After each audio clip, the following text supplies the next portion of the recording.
शिक्षण क्षेत्रात विविध समस्या आहेत, परंतु आत्ता साधारणपणे दोन समस्या शिक्षकांच्या जीव घेणाऱ्या आहेत. एक आहे TET, जी कंपल्सरी केलेली आहे प्रत्येकाला, त्याच्यापासून त्याला मुक्तता पाहिजे आहे. मला सांगा, कुठलाही कायदा लोकशाही व्यवस्थेत पूर्वलक्षी प्रभावाने लागू करता येतो का? जर तसं नसेल तर जे सेवेत आहे त्यांना TET पासून सूट दिलीच पाहिजे.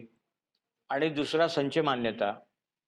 9वीला 20पेक्षा कमी विद्यार्थी असतील आणि 10वीला जास्त जरी असतील, दोन्ही मिळून संख्या 40च्या वर जरी जात असेल तरी पण 0 विद्यार्थी दिलेले आहेत, 0 शिक्षक दिले आहे संच मान्यतेमध्ये. हा देखील एक मोठा अन्याय आहे. या दोन्ही विरुद्ध आज महामोर्चाचं आयोजन होतं, पण आचारसंहितेमुळे शासनाने परवानगी दिली नाही. ही लोकशाही व्यवस्थेत मुस्कटदाबी आहे.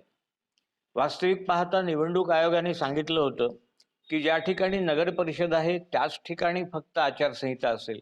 आता अमरावती तर महानगरपालिका क्षेत्र आहे, अकोला महानगरपालिका क्षेत्र आहे, इथे देखील आचारसंहितेच्या कारणाने महामोर्चाला परवानगी नाकारली. ही लोकशाही व्यवस्थेत, शिक्षण व्यवस्थेची केलेली मुस्कटदाबी आहे, हुकुमशाही आहे. तरी याविरुद्ध एक 12-12:30ला कलेक्टर ऑफिसमध्ये सगळे जमणार आहे आणि ज्या पद्धतीने शासनाचा निषेध करायचा त्या पद्धतीने कलेक्टर ऑफिसमध्ये आम्ही करू.